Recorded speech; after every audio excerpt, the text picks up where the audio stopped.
بسم اللہ الحمدللہ والصلاۃ والسلام علی رسول اللہ۔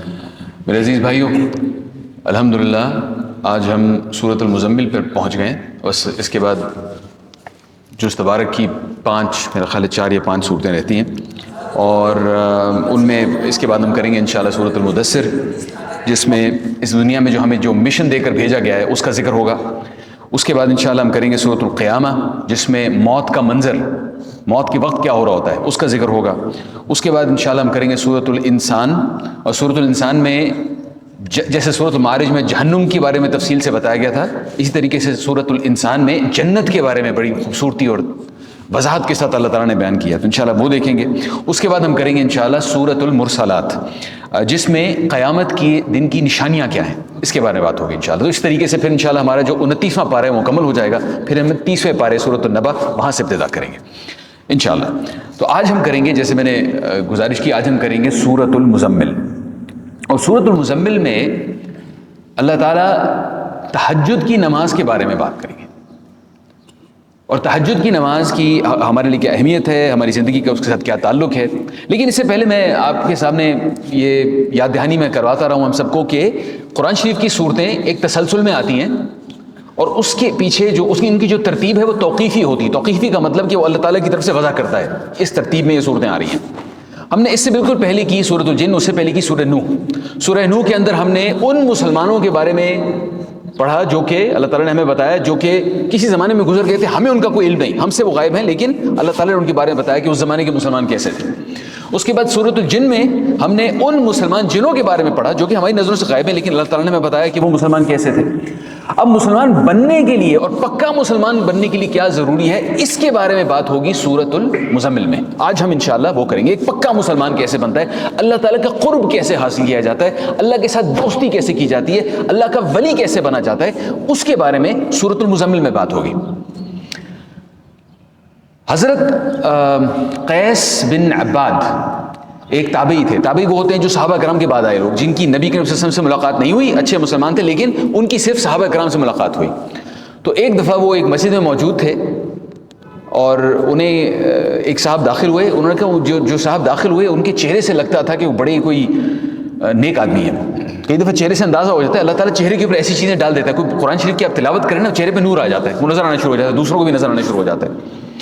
تو ایک صاحب داخل ہوئے، ان کے چہرے پہ اس قسم کا ایک نور نظر آ رہا تھا۔ وہ آئے، انہوں نے 2 رکعت پڑھی، وہ شاید تحیۃ المسجد پڑھی ہوگی، یا انہوں نے کوئی 2 رکعت پڑھی وہاں پہ نماز، نفلی قسم کی وہ نماز پڑھی۔ یہ صاحب دیکھتے رہے، اتنے میں ارد گرد کچھ اور لوگ تھے جنہوں نے ان سے ذکر کیا، اگر آپ کو پتہ ہے یہ صاحب جنتی ہیں، تو یہ حیران ہوئے، یہ کس کو کیسے پتا کہ یہ جنتی ہے؟ ان کے ذہن میں آیا یہ ضرور کوئی صحابی ہوں گے، نبی کے وسلم کے صحابی ہوں گے، کیونکہ اللہ کے نبی تو گزر چکے تھے اس وقت تک۔ تو انہوں نے کیا کیا کہ جب وہ صاحب باہر نکلے تو یہ ان کے پیچھے پیچھے چلنا شروع ہو گئے، اور پتہ کیا یہ کون ہے؟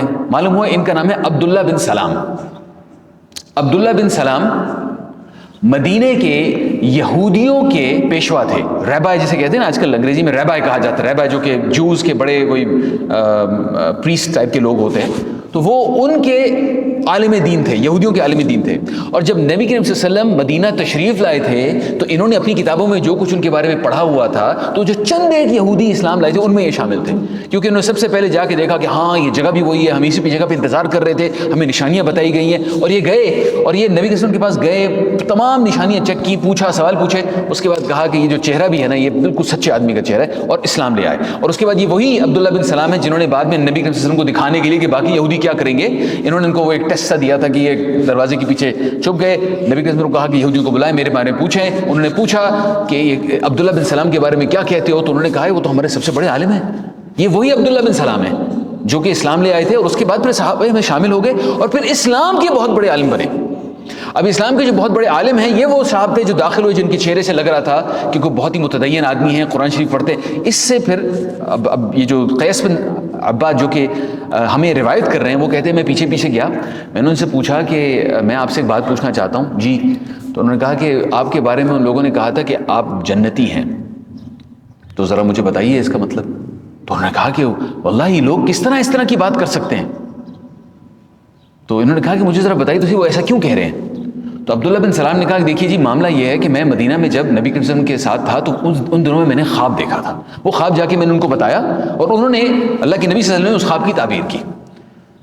تو اچھا وہ خواب کیا تھا؟ انہوں نے کہا وہ خواب یہ تھا جی کہ میں نے دیکھا کہ میں ایک باغ میں ہوں، اور باغ بڑا کشادہ، بڑا وسیع، بڑا تر و تازہ قسم کا باغ ہے، اور اس کے بعد میں نے دیکھا باغ میں ایک ستون ہے بڑا لمبا سا، وہ ستون جو زمین میں اندر گیا ہوا ہے، اوپر آسمان تک گیا ہوا ہے، اور مجھے یوں محسوس ہوا کہ مجھے اس کو چڑھنا ہے، اور پھر میں نے کہا میں کیسے چڑھوں؟ تو پھر کسی نے آ کے پیچھے سے کوئی شخص آیا، اس نے پیچھے سے آ کے میری کوئی مدد کی، اور میں چڑھنا شروع ہو گیا۔ میں چڑھتے چڑھتے چڑھتے چڑھتے بالکل اوپر پہنچ گیا۔ اس کے اوپر ایک حلقہ سا بنا ہوا تھا، آپ یوں سمجھیں سہارا لینے کے لیے کوئی چیز نا، کوئی پھندا سے یوں کر کے بنا ہوا تھا۔ کہتے ہیں میں نے اس کو پکڑ لیا، اب میں نے اس کو پکڑے رکھا حتیٰ کہ میری آنکھ کھل گئی۔ میں نے خواب سوچا کہ نبی کے اپنے صحابہ سے خواب پوچھا کرتے تھے فجر کے بعد، کسی نے وہ خواب دیکھا ہے تو مجھے بتاؤ۔ تو انہوں نے اپنا یہ خواب بتایا، تو اللہ کے نبی صلی اللہ علیہ وسلم نے اس وقت ان کو کہا کہ وہ جو باغ آپ نے دیکھا تھا وہ ہے اسلام، اور وہ جو ستون آپ نے دیکھا تھا وہ ہے اسلام کے ارکان، اور وہ جو آپ نے پھندا دیکھا تھا نا اوپر، وہ جو ہلکا سا بنا ہوا تھا جسے آپ نے پکڑ لیا، وہ ہے العروۃ الوثقی، مضبوط سہارا، جس کا قرآن شریف میں سورۃ البقرہ میں ذکر ہے۔ اور اس کی تعبیر یہ ہے کہ آپ اسلام میں رہیں گے حتیٰ کہ آپ کی موت آ جائے، یعنی موت تک اسلام میں رہیں گے۔ اللہ کے نبی صلی اللہ علیہ وسلم نے ان کو یہ کہا، تو یہ واقعہ انہوں نے بتایا اور اس کے بعد چلے گئے۔ اچھا، ہمیں حضرت عبداللہ بن سلام کے بارے میں ایک اور چیز بھی معلوم ہے۔ حضرت سعد بن ابی وقاص کی طرف سے ایک حدیث آتی ہے جس میں ان لوگوں کا ذکر کیا گیا ہے جنہیں اللہ کے نبی صلی اللہ علیہ وسلم نے ان کے بارے میں کہا کہ یہ جنتی ہیں، ان میں عبداللہ بن سلام کا نام ہے۔ تو اب عبداللہ بن سلام نے وہ حدیث کیوں نہیں بتائی؟ اللہ بہتر جانتا ہے، یا تو وہ کثر نفسی سے کام لے رہے تھے، یا پھر شاید ان تک وہ روایت نہ پہنچی ہو کہ ان کے بارے میں وہ روایت تھی کہ وہ جنتی ہوں، اللہ بہتر جانتا ہے۔ لیکن اس میں جو عروۃ الوثقی کا ذکر ہے، وہ جو مضبوط پھندا جو جس کا انہوں نے ذکر کیا، وہ عبداللہ بن سلام کے لیے بھی موجود ہے اور آپ کے اور میرے لیے بھی موجود ہے، اور وہ قرآن شریف میں سورۃ البقرہ کی آیت نمبر 256 میں ہے، یہ میں نے آپ کے سامنے رکھ دی ہے۔ اس آیت میں اللہ تعالیٰ کہتے ہیں لا اکراہ فی الدین قد تبین الرشد من الغی، دین میں کوئی زبردستی نہیں ہے، بے شک جو ہدایت کی راہ ہے اور جو گمراہی کی راہ ہے ان کے درمیان میں بڑی حد فاصلے نظر آ رہے ہیں، بھائی یہ صحیح کام ہے کرنے کا، یہ غلط کام ہے کرنے کا، بڑا صاف صاف واضح کر دیا گیا ہے۔ فَمَن يَكْفُرْ بِالطَّاغُوتِ وَيُؤْمِن بِاللَّهِ فَقَدِ اسْتَمْسَكَ بِالْعُرْوَةِ الْوُثْقَىٰ، تو جو شیطان کو نہ مانے اور اللہ پر ایمان لائے، اس نے بڑا مضبوط سہارا تھام لیا ہے۔ بڑی سمپل سی سادہ سی بات ہے آپ کے اور میرے لیے۔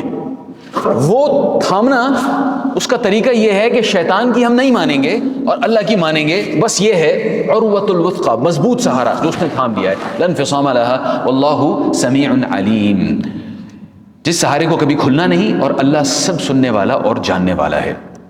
یہ جو مضبوط، کسی چیز کا مضبوط ہونا اور یہ جو مضبوط سہارا ہے، اس کا قرآن شریف میں 2-3 اور جگہ بھی ذکر آتا ہے، میں جلدی آپ کے سامنے پیش کر دیتا ہوں، اس سے پہلے کہ ہم سورۃ المزمل پہ جائیں۔ یثبت اللہ الذین آمنوا بالقول الثابت، اللہ تعالیٰ ثبات عطا کرتا ہے اہل ایمان کو قول ثابت کے ذریعے۔ یہ قول ثابت کیا ہے؟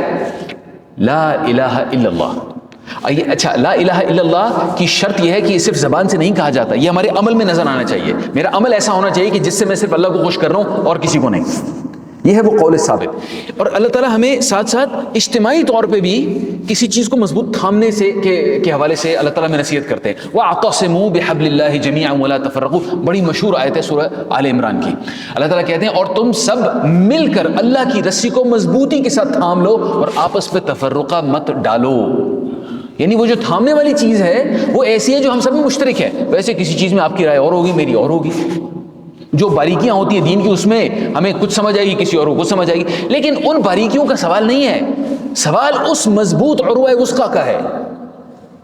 اس کو ہم نے ایک دفعہ تھام لیا، اللہ تعالیٰ فرما رہے ہیں کہ یہ ہے اللہ کی رسی، اس کو مضبوطی سے تھام لو۔ ایک اور جگہ اللہ تعالیٰ کہتے ہیں خُذُوا مَا آتَيْنَاكُمْ بِقُوَّةٍ وَاسْمَعُوا، مضبوطی سے تھام لو اس کو جو ہم نے تمہیں عطا کی ہے اور سنو۔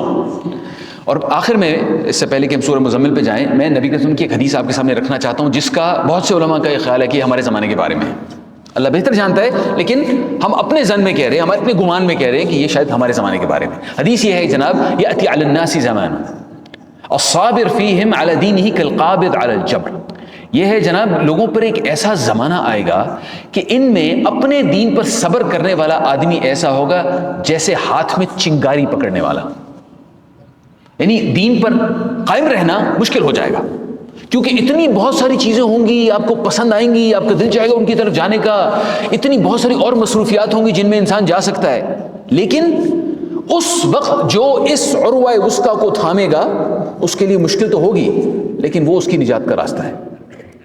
اب وہ اس کے لیے اپنے آپ کو کیسے تیار کیا جائے؟ وہ ویسے ہی تیار کیا جائے گا جیسے اللہ تعالیٰ نے آخری نبی محمد صلی اللہ علیہ وسلم کو تیار کیا تھا. اور وہ کیسے تیار کیا تھا؟ وہ ہے سورہ مزمل. سورہ مزمل نبی کریم صلی اللہ علیہ وسلم کی ٹریننگ تھی جو اللہ تعالیٰ نے کی تھی، اور یہ ٹریننگ ہوئی تھی بالکل ابتدائی وحی کے زمانے میں. پہلی وحی کون سی تھی؟ یاد دلائیے مجھے. پہلی وحی کون سی تھی؟ اقرا بسم ربک الذی خلق. یہ سورہ علق کی پہلی 5 آیات ہیں، پہلی وحی تھی. اس کے بعد علماء کا اس کے بارے میں کچھ دو رائے ہیں کہ دوسری وحی کون سی تھی، لیکن ہمیں پتہ ہے کہ وہ جو پہلی 2-3 وحی تھیں اس کے بعد ان میں آئی سورہ مزمل. نبی کریم صلی اللہ علیہ وسلم وہاں سے تشریف لائے اور اس کے بعد ان کو نا ایک خوف سا طاری رہتا تھا، کیونکہ ایک عجیب سا واقعہ ان کے ساتھ ہوا تھا. انہوں نے فرشتہ دیکھا تھا بھائی، انہوں نے حضرت جبریل علیہ السلام کو دیکھا تھا اچانک اس حالت میں، اور وہ ڈر گئے تھے، ششدر رہ گئے تھے اس وقت. اور اس چیز کو پھر اپنے اندر جذب کرنے میں انہیں تھوڑا سا وقت لگا، نبی صلی اللہ علیہ وسلم کو تھوڑا سا وقت لگا. اس دوران میں وہ اپنے آپ کے اوپر نا ایک اوڑھنی ڈالے رکھتے تھے، اپنے ایک چادر سے نا لپیٹے رکھتے تھے، ایک کمبل سا تھا وہ لپیٹے رکھتے تھے. تو اس حالت میں ایک دفعہ جب ان کے دل کو قرار آ گیا، اور ان کے دل میں حضرت عائشہ نے جو اس کے بارے میں ایک حدیث بتائی ہے، اس سے لگتا ہے کہ ان کے دل میں پھر شوق پیدا ہو گیا. پہلے تو ڈر تھا، پھر آہستہ آہستہ شوق پیدا ہو گیا کہ وہ جو اللہ تعالیٰ کے ساتھ میرا ایک تعلق اس فرشتے کے ذریعے قائم ہوا تھا، میرا دل چاہتا ہے کہ پھر اللہ تعالیٰ کی طرف سے کوئی پیغام آئے. تو وہ جب شوق پیدا ہو گیا تو پھر یہ آیات نازل ہوئیں. اعوذ باللہ من الشیطان الرجیم، بسم اللہ الرحمن الرحیم. یا ایھا المزمل، اے اوڑھ لپیٹ کر سونے والے. اب یہ ایک بڑا ہی لطیف، بڑا ہی خوبصورت انداز ہے کسی کو بلانے کا. اے وہ جو کمبل میں لپیٹ کر آرام کر رہا ہے. اس کا مفہوم یہ بھی ہے کہ اے میرے پیارے جس نے اپنے ارد گرد کچھ لپیٹا ہوا ہے، اور اس کا مفہوم یہ بھی ہے اے وہ جو اس وقت آرام کی حالت میں ہے، ذرا تیار ہو جا.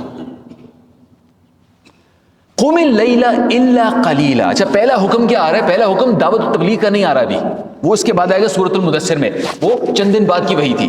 لیکن پہلا حکم یہ آ رہا ہے قم اللیل الا قلیلا، رات کو نماز میں کھڑے رہا کرو مگر کچھ کم. یعنی کہا گیا پوری رات میں کھڑے رہا کرو مگر رات سے کچھ کم. یعنی اللہ تعالیٰ اپنی شفقت کا وہاں پر دکھا رہے ہیں، اپنی شفقت دکھا رہے ہیں کہ رات کو کھڑے رہا کرو، اور مجھے معلوم ہے مشکل ہوگا تمہارے لیے، چلو پوری رات نہیں، اس سے کچھ کم. یہ جو رات کو کھڑے ہونا ہے تہجد کی نماز، یہ نبی کریم صلی اللہ علیہ وسلم کو پہلا باقاعدہ حکم آیا تھا، اور یہ فرض تھی اللہ کے نبی صلی اللہ علیہ وسلم کے اوپر. شروع میں جتنے لوگ مسلمان ہوتے تھے ان پہ بھی فرض تھی 5 وقتہ نماز کے آنے سے پہلے. 5 نمازیں فرض ہے نا، شروع میں 5 نمازیں فرض نہیں تھی. شروع میں یہ رات کی نماز فرض تھی، کیونکہ یہ ایک ٹریننگ ہوتی ہے. تہجد کی نماز ایک ٹریننگ ہوتی ہے. اللہ تعالیٰ اس ابتدائی جماعت کو بھی ٹرین کر رہے تھے، اور اللہ کے نبی کو تو ساری باتیں خاص طور پہ ٹرین کر رہے تھے.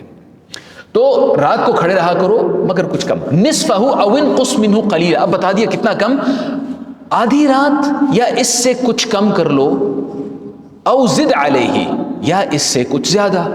اور پھر کیا کرو آدھی رات کو کھڑے ہو کر ورتل القرآن ترتیلا، اور قرآن کو خوب ٹھہر ٹھہر کر خوبصورت انداز میں پڑھو. یہ جو قرآن تم پہ نازل کیا گیا ہے اس کو رات کے وقت خوب ٹھہر ٹھہر کر آرام آرام سے پڑھو. ذرا سوچیے اور مجھے بتائیے اس کے بارے میں کہ یہ جو قرآن شریف کو ٹھہر ٹھہر کر رات کے وقت پڑھنا، اس میں کیا خاص؟ بھائی دن کو بھی تو کیا جا سکتا ہے، رات کو کیا منفرد چیز ہوتی ہے؟ رات کو کیا چیز الگ ہوتی ہے؟ ایک تو خاموشی ہوتی ہے، یعنی ہمیں کوئی ڈسٹربنس نہیں ہو رہی، اور کانسنٹریشن ہوتی ہے. صحیح، بالکل صحیح، ہم اپنی بالکل توجہ مرکوز کر سکتے ہیں، یہ ہو گیا. اور رات کے ٹائم اللہ کے زیادہ قریب ہوتے ہیں. رات کے وقت اللہ کے زیادہ قریب ہوتے ہیں. صحیح کہہ رہے ہیں آپ. کیوں جی؟ نیند کی قربانی دے رہے ہیں. ایک تو یہ بات ہو گئی، نیند کی قربانی دے رہے ہیں، اپنے اوپر جبر کر رہے ہیں تھوڑا سا، ایک یہ چیز ہوگی. اور جی سوچنے کا وقت ہوتا ہے. صحیح کہہ رہے ہیں آپ. ریاکاری نہیں ہوتی. بارک اللہ فیک. ایک اور وجہ یہ بھی ہے، رات کے وقت ریاکاری کا کوئی جواز ہی پیدا نہیں ہوتا، اور کسی کو کچھ نہیں پتا. مطلب صبح اس کے بعد جا کے کوئی فلیکس اپنا دکھا سکتا ہے کہ میں رات کو کھڑا رہوں، لیکن پھر اس کی تہجد ساری تباہ ہو جائے گی. عام طور پہ یہ ہوتا ہے کہ جب آپ رات کو کچھ کر رہے ہیں تو اور کوئی نہیں دیکھ رہا، آپ کو پتہ ہے کہ کوئی نہیں دیکھ رہا، بس میں ہوں، میرا رب ہے. اس وقت جو تعلق پیدا ہوتا ہے اس کا اثر بالکل الگ ہوتا ہے. اس وقت جو انسان قربانی دے رہا ہوتا ہے وہ صرف فقط اللہ کے لیے دے رہا ہوتا ہے.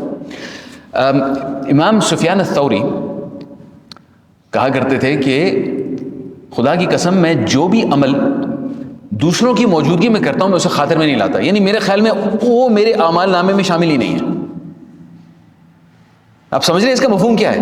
یعنی اصل میں جو اللہ کی قربت کے لیے جو میرے عمل ہیں وہ ہیں جو میں بالکل علیحدگی میں کرتا ہوں، جب مجھے کوئی نہیں دیکھ رہا ہوتا. اس کا مطلب یہ نہیں ہے کہ وہ والے عمل قبول نہیں ہوتے، اس کا مطلب یہ ہے کہ ہم ان کے اوپر انحصار نہیں کر سکتے. یہ رات کے وقت اٹھنے کا، اپنے اوپر جبر کرنے کا، نیند کی قربانی دینے کا، بالکل خاموشی اور توجہ ہونے کا، اور ریاکاری کی بالکل عدم موجودگی، یہ وہ اثر ہے تہجد کی نماز کا، جس کی وجہ سے اللہ تعالیٰ نے، اور بھی حکمت ہوں گی اس کے اندر، ان حکمتوں کی وجہ سے اللہ تعالیٰ نے نبی کریم صلی اللہ علیہ وسلم کو حکم دیا کہ رات کے وقت اس طریقے سے وہ قرآن شریف پڑھے. اس کے فوراً بعد اللہ تعالیٰ کہتے ہیں اِنَّا سَنُلْقِي عَلَيْكَ قَوْلًا ثَقِيلًا. اللہ تعالیٰ اب نبی کے وسلم کو تیار کر رہے ہیں، اور ہم یعنی اللہ رب العزت تم پر ایک بھاری کلام نازل کرنے والے ہیں. بھاری کلام، ثقیلا، اردو میں بھی ہم ثقیل کا لفظ استعمال کرتے ہیں، بھاری چیز کوئی. قولاً ثقیلا، بھاری کلام، یہ کلام بھاری ہے.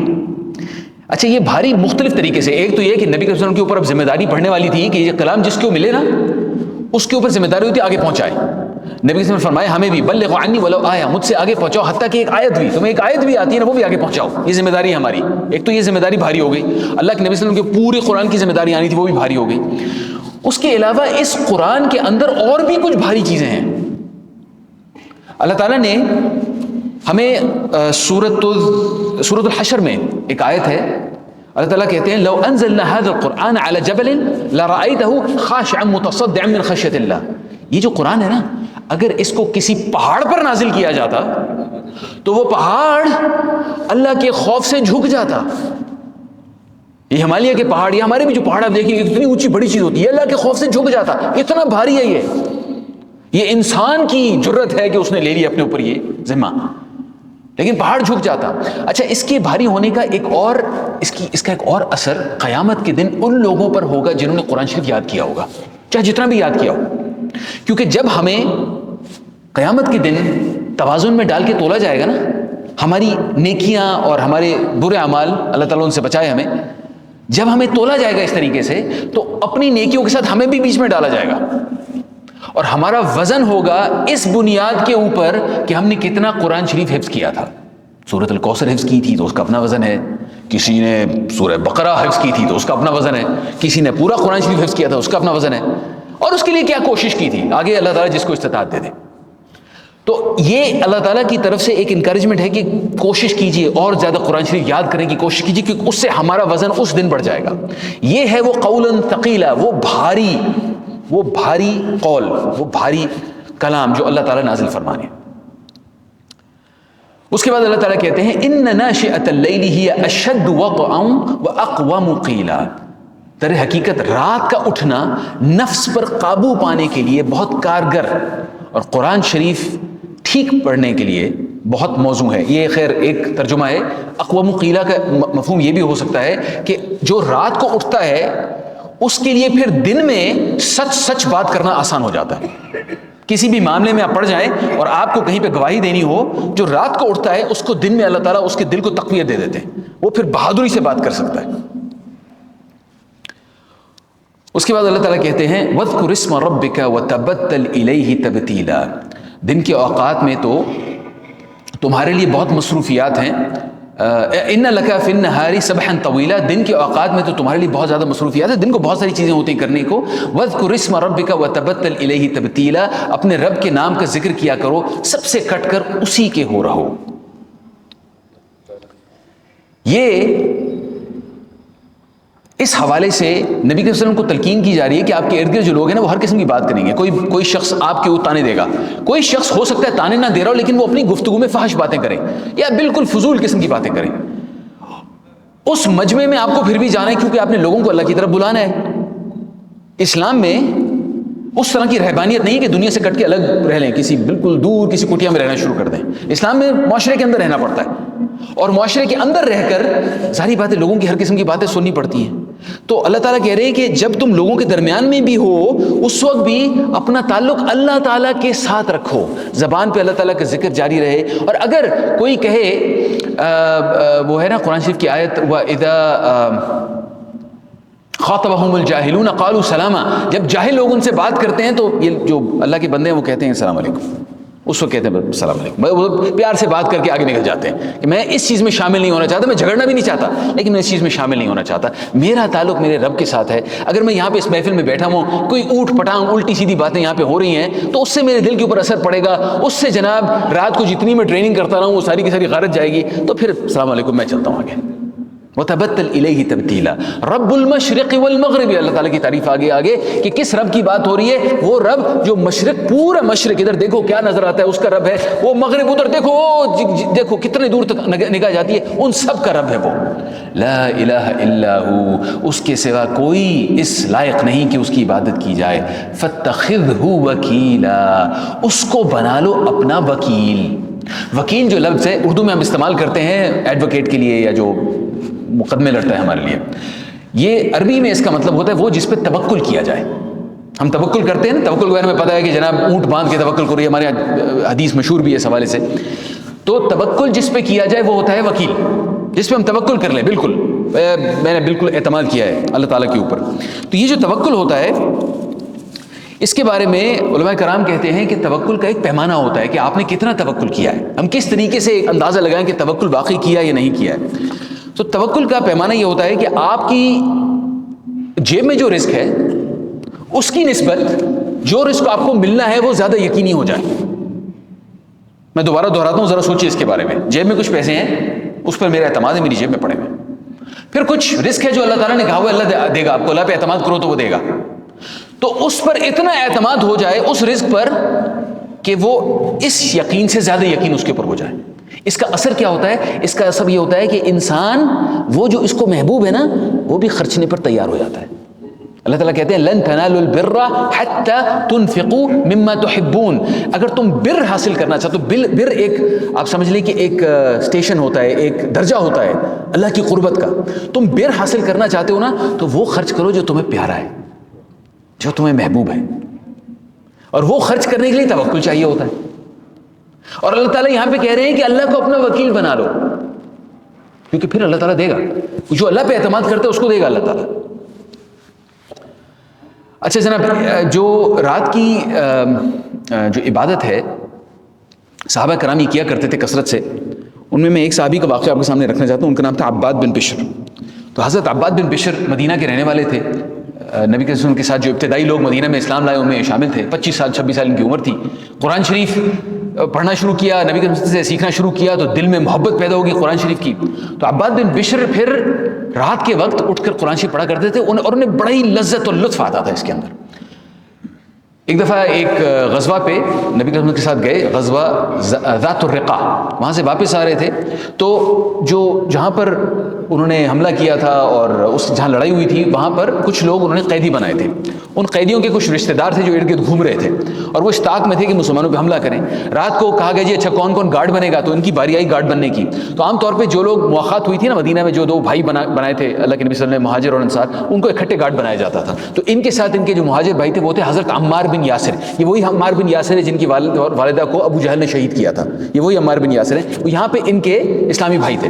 اب ان دونوں کو جناب گارڈ بنایا گیا، تو انہیں آپس میں طے کیا اچھا جی یہ جو درہ ہے یہاں پہ ہم گارڈ ہیں، تو بتائیں رات کے پہلے حصے میں آپ جاگنا چاہیں گے یا آپ؟ تو آپس میں طے ہوا کہ حضرت عمار پہلے سو جائیں گے اور حضرت عباد جاگتے رہیں گے، پھر جناب 2-3 بجے وہ سو جائیں گے اور پھر ان کو جگا دیں گے۔ اچھا حضرت عباد جناب جاگے ہوئے تھے اور انہوں نے کہا جاگنا ہے، جاگنے کا بہترین طریقہ ہے کہ کوئی ایسی چیز کرنا چاہیے جس سے مزہ ہو، جب کوئی لطف آئے۔ تو میں ایسا کرتا ہوں کہ میں جناب نماز پڑھتا ہوں، اب رات کا وقت ہے، خاموشی ہے، جو ساتھ ساتھی آیا تھا وہ بھی سو رہا ہے۔ حضرت عباد نے نماز پڑھنی شروع کر دی، اب نماز پڑھتے وہ سورۃ الکہف پڑھ رہے ہیں، اور آپ کو پتہ ہے جو رات کے وقت تہجد میں پڑھا جاتا ہے نا وہ ہم تھوڑا سا آوازیں بلند پڑھتے ہیں، تھوڑا سا آوازیں بلند، اس میں ہمیں اپنی آواز آتی ہے۔ اب وہ پڑھتے جا رہے، وہ دور سے دشمن دیکھ رہا ہے۔ اس نے کہا کہ اچھا میں جاؤں کسی طریقے سے حملہ کروں۔ اس نے دیکھا ایک شخص کھڑا ہوا ہے، اب اسے اب سوچ لیں کہ چاند کی روشنی ہے، اسے کہیں پہ ایک شخص تھوڑا سا نظر آیا، اس نے کہا ایک ہی بندہ ہے، اس کو تو میں گرا لوں گا۔ اس کو گرانے کے لیے نا اس نے تیر کا نشانہ لیا، چلایا، وہ تیر آیا کہیں ان کی لات میں لگا۔ اب انہیں تیر محسوس ہو گیا، لیکن انہیں اس نماز میں اتنا لطف آ رہا تھا کہ انہوں نے اس کی پرواہ نہیں کی، انہوں نے تیر بس یوں ہاتھ سے نکالا، پھینکا اور اپنی تلاوت جاری رکھی۔ اس بندے نے کہا یار میں نے تیر مارے، شاید تیر آگے پیچھے کہیں ہو گیا ہے۔ اس نے دوسرا تیر مارا، وہ دوسرا بھی ان کو لگا، لیکن انہوں نے پھر بھی تلاوت نہیں چھوڑی. وہ ایک کیفیت تھی جو کہ شاید ہمارے لیے بیان کرنا مشکل ہے کیونکہ شاید ہم نے اس طرح کی لذت محسوس نہیں کی, لیکن وہ جو لذت آشنائی ان کو تھی, انہوں نے دوسرا تیر بھی نکالا اور پھینک دیا. اس بندے نے کہا یار دوسرا تیر بھی نہیں لگا. اس نے تیسرا تیر مارا, وہ کہیں انہیں زور سے لگا جو اندر تک چلا گیا, پنڈلی میں نا یہ جو ران میں لگا اور اندر تک چلا گیا. اب انہوں نے تیر تو نکالا, لیکن اب انہیں خوف پیدا ہو گیا کہ میرا اتنا خون نکل گیا ہے کہ میری آنکھوں کے سامنے اندھیرا آ رہا ہے, تو ایسا نہ ہو کہ جو مجھے ڈیوٹی دی اللہ کے نبی نے, میں اس ڈیوٹی سے غافل ہو کے یہاں گر جاؤں اور کہیں دشمن کہیں یہاں سے آنا جائے. تو پھر جناب انہوں نے گھسٹتے گھسٹتے اپنی نماز کسی طریقے سے مکمل کی اور حضرت عمار کو اٹھایا اور کہا کہ ذرا دیکھیے اس معاملے کو کیونکہ میں زخمی ہو گیا ہوں. وہ اٹھے, وہ گھبرا گئے, انہوں نے کہا اتنا خون نکل, کیا ہو گیا ابھی, کیا پہلے مجھے کیوں نہیں اٹھایا؟ انہوں نے کہا میں سورہ کہف پڑھ رہا تھا تو میرا دل نہیں چاہا کہ میں اس کو روکوں. خیر حضرت عمار پھر کھڑے ہوئے, اس بندے نے دیکھا وہ یہاں پہ تو اور بھی لوگ ہیں, وہ بھاگے وہاں سے. حضرت عباد اس کے بعد الحمدللہ اس کے بعد ان کی تیمارداری کی گئی, وہ ٹھیک ٹھاک ہو گئے اور پھر کئی غزوات میں انہوں نے حصہ لیا. میں واقعہ بیان کرنے کا مقصد یہ تھا کہ یہ جو رات کی وقت اٹھنا ہے یہ شروع میں مشکل لگتا ہے. حضرت سفیان ثوری جن کا میں نے پہلے ذکر کیا, وہ کہتے تھے کہ پہلے 10 سال جناب میں نے جب تہجد پڑھنی شروع کی نا, تو شروع میں مجھے تھوڑی سی مشکل پیش آتی تھی. رات کو اٹھنا, نیند سے اٹھنے کی عادت نہیں ہے. اس کے بعد جو اگلے 10 سال تھے اس میں میرے لیے برداشت کرنا آسان ہو گیا. پھر جو تیسرے 10 سال تھے اس میں تو مجھے اس میں اتنی مٹھاس محسوس ہوتی ہے کہ میں بتا نہیں سکتا. تو وہ جو مٹھاس تھی وہ کچھ لوگوں کو جلدی مل جاتی ہے, کچھ لوگوں کو بعد میں مل جاتی ہے, لیکن وہ جو مٹھاس ہے وہ اپنے رب کے ساتھ معرفت کی مٹھاس ہے, وہ اپنے رب کا ولی بن جانے کی مٹھاس ہے. اور ہمارا رب یہ چاہتا ہے کہ ہم سب اس کے ولی بنیں. تو شروع میں یہ جو آیات آئی تھیں یہ سب کے لیے تھی, یعنی کہ جو تہجد کی نماز ہے وہ سب مسلمانوں کے لیے فرض تھی. اور ہم دیکھیں گے اس سورت کی آخری آیت میں پھر وہ ہمارے لیے نفل قرار دے دی گئی. نبی صلی اللہ علیہ وسلم کے لیے پھر بھی فرض رہی, ہم سب کے لیے پھر وہ نفلی ہو گئی. لیکن اس وقت تک وہ نماز ہمارے لیے فرض. کیوں؟ ہمارا رب ہم سے کیوں چاہتے ہیں کہ ہم اتنا لمبا پڑھیں, آدھی رات, پونی رات, کیوں؟ کیونکہ ہمارے رب نے ہمیں اس دنیا میں اس لیے نہیں بھیجا کہ پھر وہ ہمیں جہنم میں جھونکے. اس نے ہمیں جنت میں جانے کے لیے بھیجا ہے. ہمارا رب یہ چاہتا ہے کہ ہم اس کی قربت میں ہوں, جنت میں. وہ ہم سب سے یہ چاہتا ہے اور وہ ہمیں بار بار اس کی طرف بلاتا ہے. ہم سے پہلے بھی جو لوگ گزر گئے ان کو اللہ تعالیٰ نے کیوں بار بار پیغام بھیجا کہ میرے لوگوں آؤ میری طرف, میرے قریب آ جاؤ. ہمیں جو قرآن شریف میں ہماری امت محمد کو جو اللہ تعالیٰ نے پیغام بھیجا وہ بھی یہ ہے کہ میرے قریب آ جاؤ اور جنت میں میرے قریب ہو کے رہو. ہمارے لیے سب سے بڑا انعام کیا ہوگا جنت میں؟ بہت ساری چیزیں ہوں گی, لیکن سب سے بڑا انعام کیا ہوگا؟ اپنے رب کا دیدار, جو عام لوگوں کو جمعے کے دن ہوا کرے گا, اور جو اللہ کے مقربین ہوں گے انہیں ہر روز ہوا کرے گا.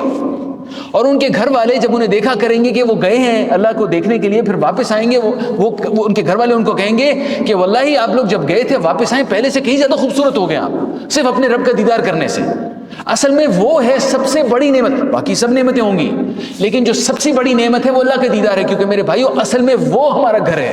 یہ تو عارضی طور پہ دنیا میں ہم آئے ہوئے چند ایک دنوں کے لیے, بس اس دنیا میں جو ہم نے عارضی طور پہ قیام کیا ہے یہاں پہ گم نہیں ہونا. ذہن میں یہ رکھنا ہے کہ واپس جہاں جانا ہے, جو منزل ہے اس منزل کی طرف جانے کی تگودو کرنی ہے. اللہ تعالیٰ اس کے بعد کہتے ہیں وَاصْبِرْ عَلَىٰ مَا يَقُولُونَ وَاهْجُرْهُمْ هَجْرًا جَمِيلًا, اور جو باتیں لوگ بنا رہے ہیں ان پہ صبر کرو اور شرافت کے ساتھ ان سے الگ ہو جاؤ. اسے کہتے ہیں ہجر کرنا, کہ اگر کوئی بہت زیادہ باتیں بنا رہے, تانے کر رہے, آپ اس سے تھوڑے سے الگ ہو جائیں. یہ اسے کہتے ہیں, یہاں پہ اللہ تعالیٰ نے کہا کہ حجرًا جمیلا, خوبصورت طریقے سے الگ ہو جاؤ. لڑ بھیڑ کے الگ نہیں ہونا, خوبصورت طریقے سے الگ ہو جاؤ.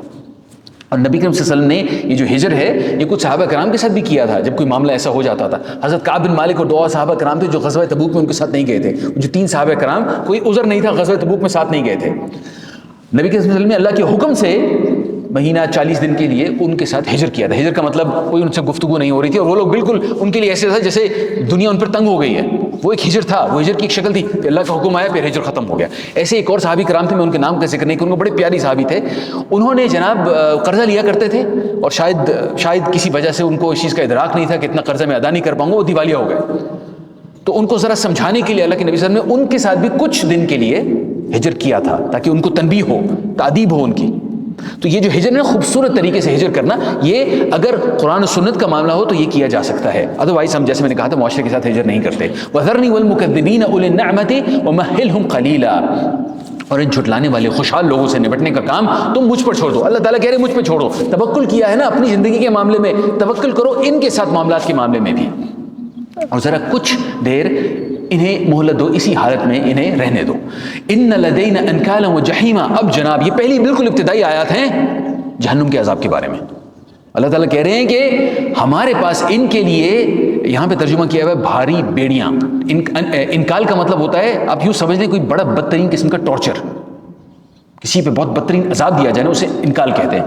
تو انکالا جہیما، اور بھڑکتی ہوئی آگ، وطعاما ذا غصۃ وعذابا الیما، اور پھنسنے والا کھانا، یہی وہ ہے جسے قرآن شریف میں کچھ دوسری جگہوں پہ زقوم کہا گیا ہے، ایک ایسا پھل جس کے کانٹے ہوں گے، کھانے کے لیے اور کوئی چیز نہیں ہوگی، وہ جو جہنم میں لوگوں کو حلق میں ڈالنے کی کوشش کریں وہ گلے کے اندر پھنس جائے گا۔ یوم ترجف الارض والجبال وكانت الجبال كثيبا مهيلا، وہ دن ہوگا، یہ اس دن ہوگا جب زمین اور پہاڑ لرز اٹھیں گے، اور پہاڑوں کا حال ایسا ہو جائے گا جیسے ریت کے ڈھیر۔ اور علماء کرام کہتے ہیں شاید اس وجہ سے، جیسے ہمالیہ کے پہاڑ آپ دیکھیں، یہ والا پہاڑ دیکھیں، جب یہ ریت کے ڈھیر بن جائیں گے اور زمین یوں تھرک رہی ہوگی تو وہ جو ریت ہے جتنے بھی گڑھے ہیں ان کے اندر بھر جائے گی اور زمین بالکل چٹیل ہو جائے گی، بالکل فلیٹ ہو جائے گی۔ نبی کریم صلی اللہ علیہ وسلم ہم پر گواہ ہیں۔ اس کے حوالے سے آخری چند ایک آیت کے اندر کہا ہے اِنَّا أَرْسَلْنَا إِلَيْكُمْ رَسُولًا شَاهِدًا عَلَيْكُمْ كَمَا أَرْسَلْنَا إِلَى فِرْعَوْنَ رَسُولًا، تم لوگوں کے پاس ہم نے اسی طریقے سے ایک رسول تم پر گواہ بنا کر بھیجا ہے جس طرح ہم نے فرعون کی طرف ایک رسول بھیجا تھا۔ گواہ نبی کریم صلی اللہ علیہ وسلم قیامت کے دن یا ہمارے حق میں ہوں گے، نعوذ باللہ نعوذ باللہ نعوذ باللہ، یا ہمارے خلاف ہوں گے۔ اور یہ گواہی صرف ہمارے لیے نہیں ہے، پوری دنیا کے لوگوں کے لیے ہے، کیونکہ یہاں پہ گفتگو قریش سے کی جا رہی ہے، مسلمان ہی نہیں، سب کے لیے گواہ۔ اس کے ساتھ کہا کہ جیسے فرعون کے پاس ایک رسول بھیجا تھا اور حضرت موسیٰ علیہ السلام اس وقت کے لوگوں کے لیے گواہ ہیں۔ فعصى فرعون الرسول فأخذناه أخذا وبيلا، پھر دیکھ لو فرعون نے اس رسول کی بات نہ مانی تو ہم نے اس کو بڑی سختی کے ساتھ پکڑ لیا۔ یہ سختی کے ساتھ پکڑنا ہے اخذا وبیلا، اس کو ہم انگریزی میں جیسے کہتے ہیں کرشنگ گرپ، کرشنگ گرپ، ایک ایسی طریقے سے مٹھی میں بھینچ لیا جیسے بالکل کچومر نکال دے اس کا۔ فكيف تتقون ان كفرتم يوما يجعل الولدان شيبا، اب تم ماننے سے انکار کرو گے تو اس دن کیسے بچ جاؤ گے جو بچوں کو بوڑھا کر دے گا، بچوں کے بال سفید ہو جائیں گے۔ اور ہمیں معلوم ہے اب جدید سائنس سے کہ جب شدید قسم کی ٹینشن ہوتی ہے نا تو بال میری طرح سفید ہو جاتے ہیں سب کے۔ میرے تو عمر کے ساتھ ہوئے ہیں، لیکن جو چھوٹے چھوٹے لوگ ہیں جن کی عمر کم ہوتی ہے ان کے بھی بال سارے کے سارے سفید ہو جاتے ہیں۔ تو وہ دن ایسا ہوگا جن کی عمر کم ہوگی بچے ان کے بال بھی سفید ہو جائیں گے اس دن کی سٹریس اور ٹینشن کی وجہ سے۔